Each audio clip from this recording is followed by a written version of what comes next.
I found out my parents wanted me to hand over my penthouse to my sister. The same night, I overheard them planning to write me out of their will. Yeah, let that sink in. Not because I'd done something terrible. Not because I was a bad daughter. But because I refused to give away the home I'd bought with my own money. The one I'd worked 16-hour days for.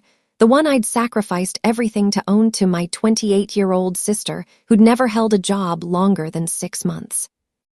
I'm standing on my terrace right now, looking out at Central Park, and I still can't believe it actually happened. But it did. And what came after? God, I don't even know where to start. My name is Alexis, I'm 32, and I've spent the last year in a war I never asked for. A war with my own family. And the things I discovered along the way. The secrets, the lies, the betrayal that went back decades. Let me just say this. If you think you know your family, you don't. Not really. Because I thought I knew mine too. I was wrong.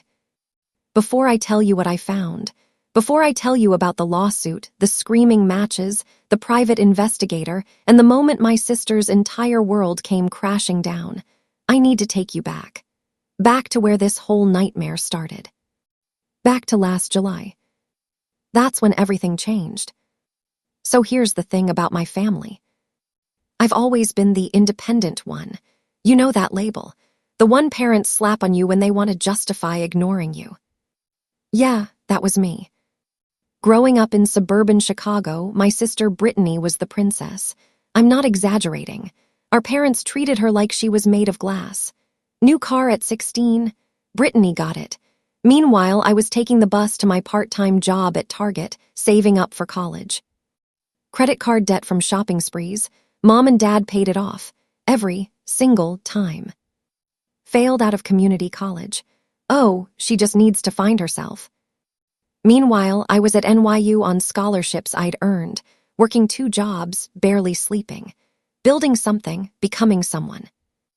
I moved to New York right after graduation and clawed my way into real estate development. And I mean clawed. Late nights, missed birthdays, relationships that fell apart because I was married to my career. But I made it. Senior developer at 30. Closed a massive Brooklyn waterfront deal that made the papers. And I bought my penthouse, my sanctuary. Upper East Side, floor-to-ceiling windows, private rooftop terrace. I paid for it outright, every single dollar earned with my own sweat. That place wasn't just an apartment. It was proof. Proof that I didn't need their approval. Proof that the independent daughter could do it alone. Brittany, though, she'd followed me to New York about 2 years ago, said she wanted to pursue acting, which really meant going to parties in Brooklyn, posting Instagram stories, and occasionally showing up to open call auditions hungover. Last summer, it all caught up with her, evicted from her Queens apartment, car repossessed, creditors blowing up her phone. And instead of letting her face consequences, actually deal with the mess she'd made, my parents decided I should fix it. They flew in unannounced, just showed up at my door with suitcases and that look, that "we need to talk about your sister" look. I should have known then, should have seen it coming. But I didn't. Dinner that first night was tense. Mom kept doing this thing where she'd sigh dramatically and touch Dad's hand, like they were delivering bad news about a terminal diagnosis. "Alexis, honey," Mom started, using that sweet Midwestern voice that always preceded manipulation. "Brittany's going through a really tough time right now." I looked up from my wine. "I know, she texted me about the eviction." "She needs stability," Dad added, cutting his steak with surgical precision. Always the accountant, everything calculated. "A safe place to regroup." "She can crash on my couch for a week or 2, I said. "Help her find a new place, get back on her feet." Mom's smile tightened. "We were thinking something more permanent." That's when my stomach dropped. "Your penthouse is so big," she continued. "And you're here alone. It seems almost wasteful, doesn't it? All this space for one person." I set down my glass. "What are you suggesting?" Dad leaned forward. "We think you should let Brittany live here, long term. She needs this more than you do right now." I actually laughed, couldn't help it. "You're joking." "We're completely serious," Mom said, and her face had that wounded look, the one she'd perfected over 30 years of getting her way. "No," I said simply. "This is my home, I bought it. Brittany can stay temporarily, but—" "Actually," Dad interrupted, and his voice got cold. "We were thinking you could sign it over to her, transfer the deed, give her a real fresh start." The room went silent. I stared at them, my parents, the people who were supposed to want the best for both their daughters. "Sign over my penthouse." My voice came out flat. "To Brittany, the sister who's never held a job longer than 6 months, who still hasn't paid me back the $2,000 she borrowed from my college fund in high school. That Brittany." "This is exactly what we're talking about," Mom said, tears already forming. God, she was fast. "You've always been so cold toward her, so competitive." "Competitive? Mom, I worked for this, every square foot, every piece of furniture. This isn't Dad's accounting firm paycheck, this is mine." "Family helps family," Dad said, and there it was, the line they'd been using my entire childhood. "You have your career, you can always buy another place. Brittany needs this boost. She needs to know someone believes in her." My hands were shaking. "And what do I need? Did you ever ask that?" Silence. "Of course not. Because the independent daughter doesn't need anything, right? She's got it all figured out." I stood up. "The answer is no. Brittany can stay 1 month, one to get her life together, but this penthouse is mine, that's final." I walked out to the terrace, trying to breathe. Behind me, I heard Mom start crying, Dad's voice low and angry.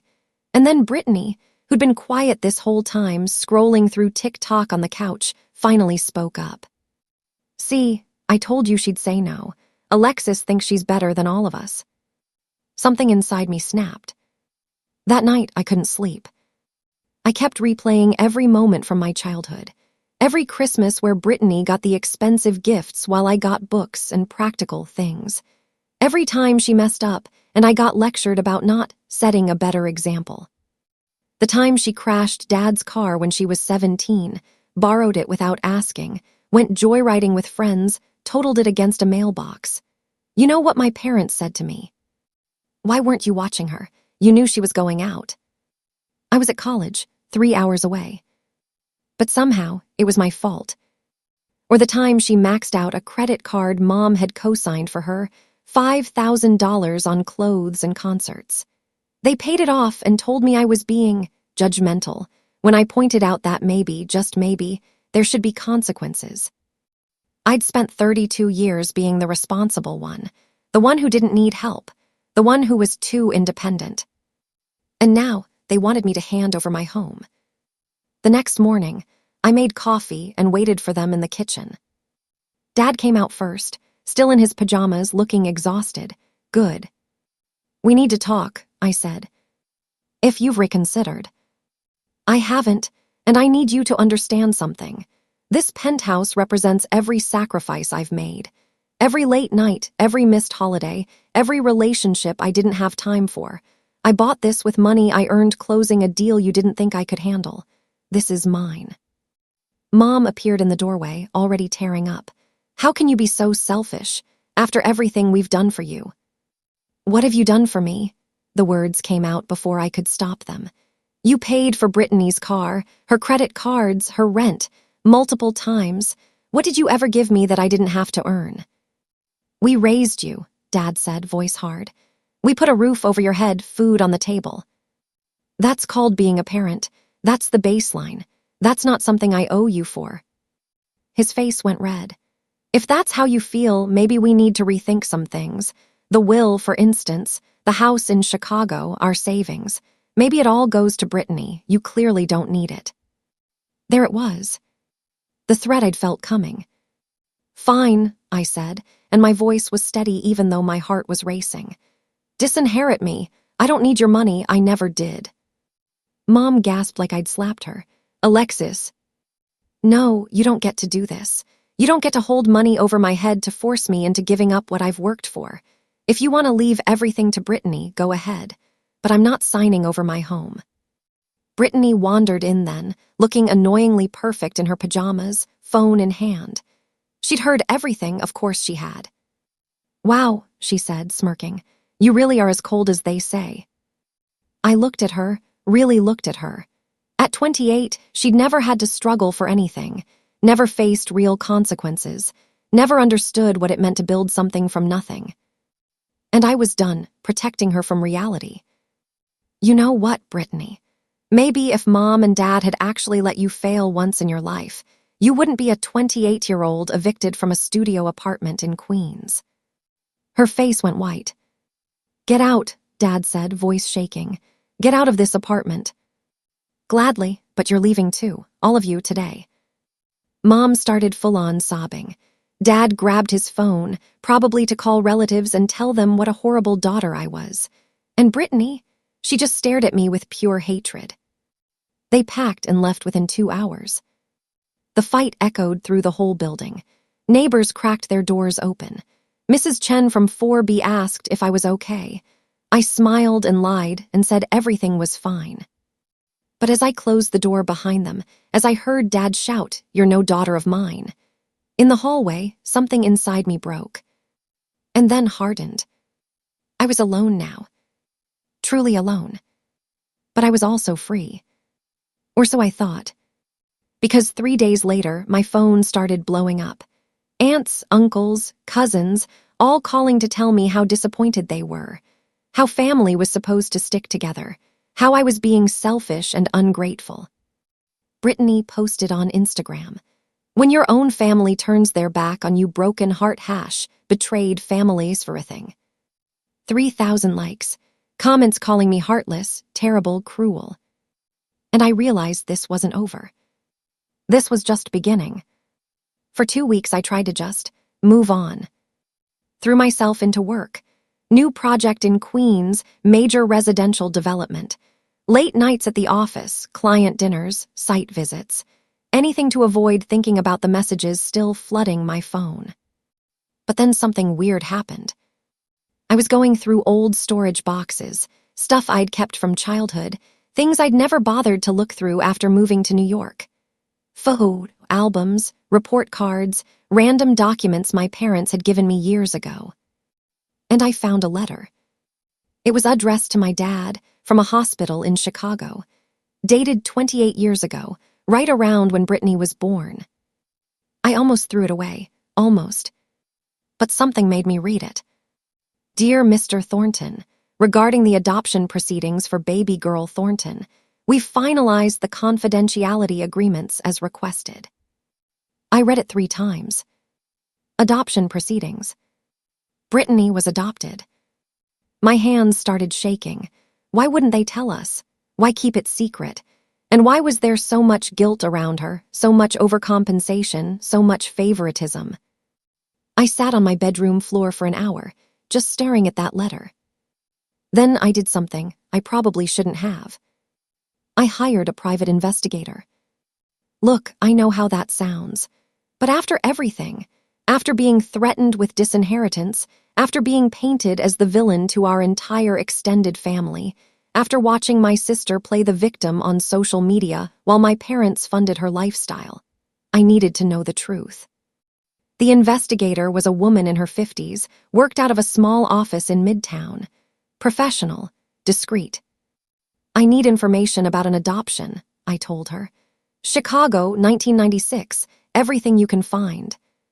She didn't ask questions, just took the letter, took my payment, and said she'd be in touch. 2 weeks felt like 2 years. I kept working, kept ignoring the family group chat that had devolved into thinly veiled attacks on my character, kept deleting Brittany's Instagram posts from my feed. And then the investigator called. "Ms. Thornton, I have your report. You're going to want to sit down for this." I was in my office, door closed, hands already sweating. "Just tell me. Your sister Brittany was adopted through a private agency in Chicago, but here's where it gets complicated. The birth mother, she was your father's coworker. They had an affair." The room tilted. "What?" "Your father got his coworker pregnant. Your mother found out. To save the marriage and probably to save face, they agreed to adopt the baby and raise her as their own. No one else knew. not the extended family, not Brittany herself. I couldn't breathe. The favoritism, the overcompensation, the constant bailouts, it was guilt. Your father's guilt for the affair. Your mother's guilt for agreeing to the arrangement. They poured everything into Brittany to cover up the secret. All those years.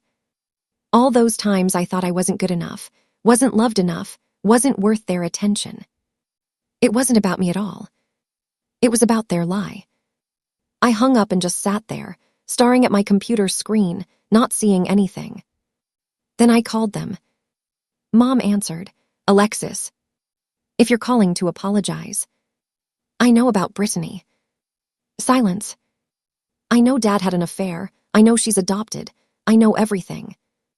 I heard her gasp, heard fumbling on the other end, and then Dad's voice, tight with panic. How? Who told you? I found out myself, I said, voice cold and steady. And unless you back off the Penthouse situation, unless you drop this inheritance threat, unless you leave me alone, I'll tell her. I'll tell Brittany everything, and I'll tell the whole family. Alexis, please. Mom's voice was broken now, genuinely broken. It'll destroy her. She doesn't know. She's never known. Good, I said. Maybe she'll finally understand that actions have consequences. I hung up. For the first time in weeks, I felt powerful. But that feeling didn't last long. Because 3 days later, Brittany showed up at my apartment at midnight, pounding on the door so hard I thought she'd break it down. I opened it, and her face was twisted with rage. You hired a private investigator to dig up dirt on me. My stomach dropped. How did you? I went through Mom and Dad's emails, found the invoice. They paid it, by the way, trying to figure out what you knew. She stepped closer, voice shaking. What did you find? What are you planning to do with it? For a second, I almost felt bad. Almost. The truth, I said quietly. I found the truth. What truth? I looked at her, really looked at her. This woman who'd made my life hell, who'd taken and never given anything back, who'd let our parents weaponize her against me.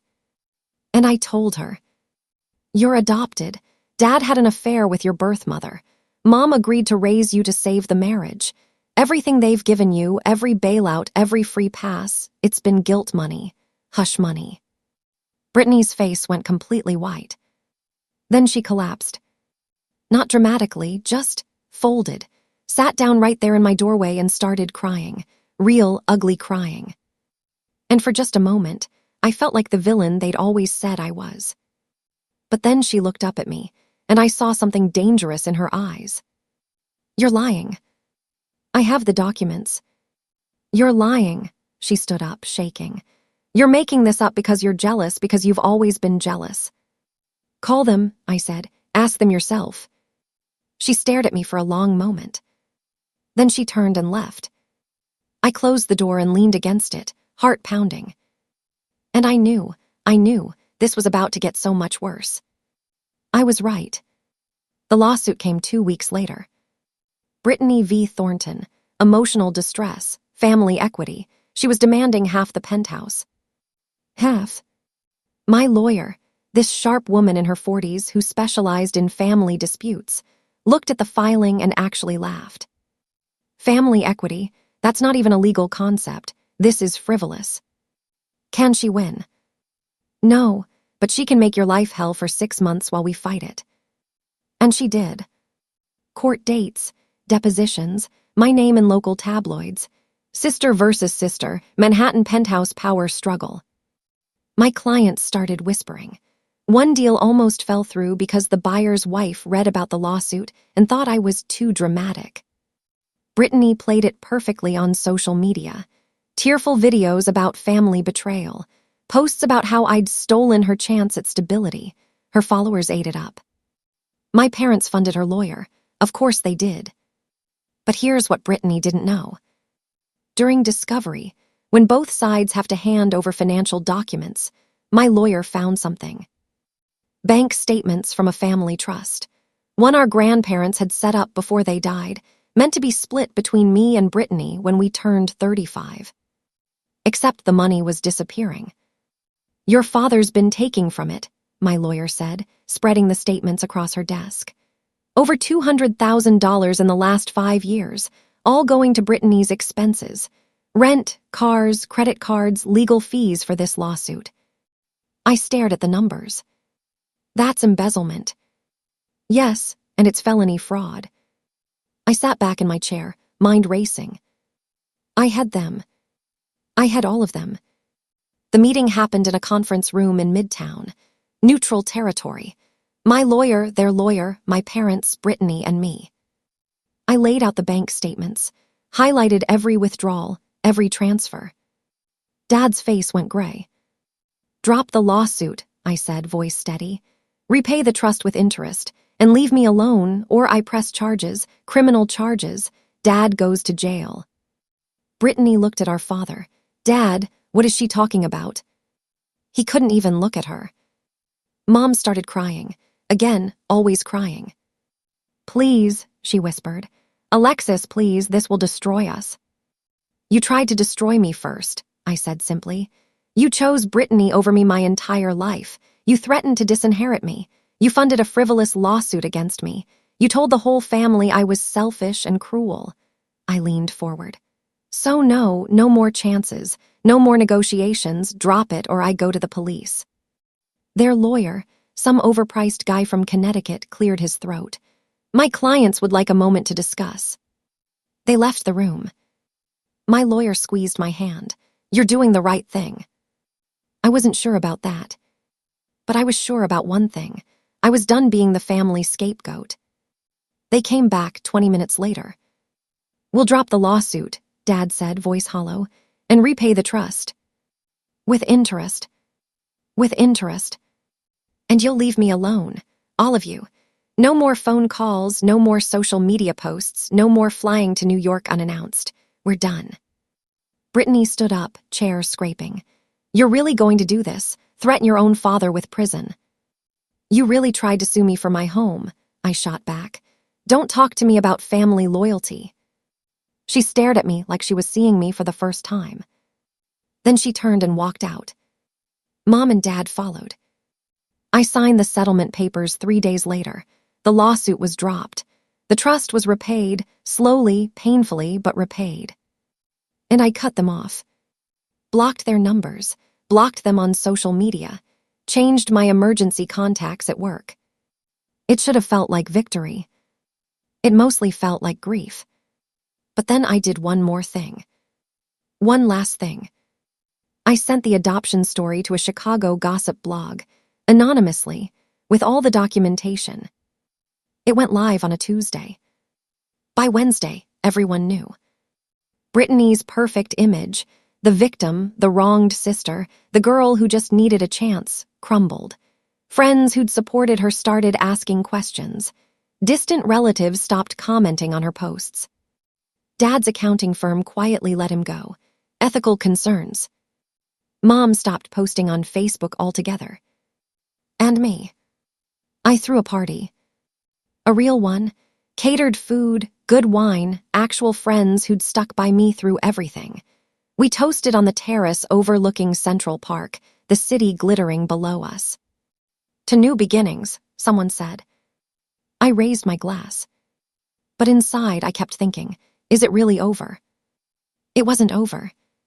6 months later, I got an email. From Brittany's birth mother. My hands shook as I opened it. Dear Alexis, my name is Rebecca Lawson. I'm sure by now you know who I am. I read about the lawsuit, about the family fallout, and I need to tell you something. Something your parents never knew. I stopped breathing. When I got pregnant with Brittany, your father wanted me to terminate.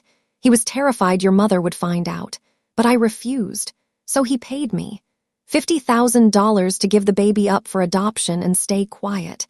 Your mother never knew about the payment. She thought I agreed to the adoption out of kindness. My vision blurred. But here's what neither of them knew. I took that money and invested it, and I've been watching Brittany from a distance her whole life. I set up a trust for her, currently worth almost $300,000, that she gets access to when she turns 30. I was going to tell her everything then. But after watching how your family treated both of you, I wanted you to know first. Your father isn't who either of you thought he was, and Brittany has resources she doesn't know about. Resources she won't need your parents for. I thought you should know, in case she comes back, in case this isn't over, because people like Brittany don't give up, especially when they find out there's more money waiting. Sincerely, Rebecca. I read it 5 times. Then I called my lawyer. We need to talk, I said. Brittany's about to come into money, a lot of it. She was quiet for a moment. And you think? I think in 2 years, when she turns 30 and gets that trust, she's going to come after me again. Harder this time, with better lawyers. So what do you want to do? I looked out at the city, my city, the one I'd conquered. I want to be ready. Because here's what I learned. Family isn't blood, family is choice. And some people don't deserve the choice. I started a blog 3 months after that email, about toxic family dynamics, about setting boundaries, about surviving betrayal. I never used real names, but people knew. They always know. It got popular, really popular. Sponsorships, speaking engagements, a book deal is in the works. I turn my pain into purpose. But late at night, when the city goes quiet and I'm alone on my terrace, I still think about Brittany, about my parents, about Rebecca's warning. In case she comes back. And I know she will. People like her always do. But next time I'll be ready. So that's my story. The penthouse I almost lost, still mine, the family who tried to take it, gone. And the sister who sued me, dragged my name through the tabloids, made me the villain in her Instagram saga. She's got a surprise coming in 2 years, and she has no idea. Sometimes people ask me if I regret it. The investigation, the confrontation, the lawsuits, cutting them all off. And honestly, no. Because I learned something important. You can't set yourself on fire to keep other people warm. Not even family. Especially not family.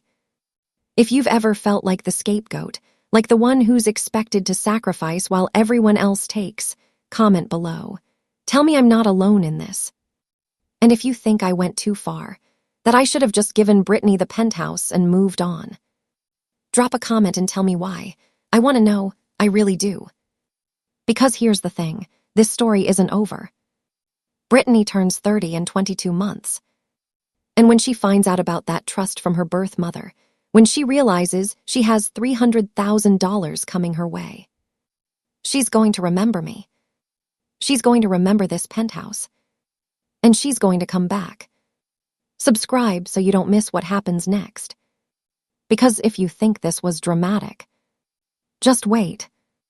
The real war hasn't even started yet.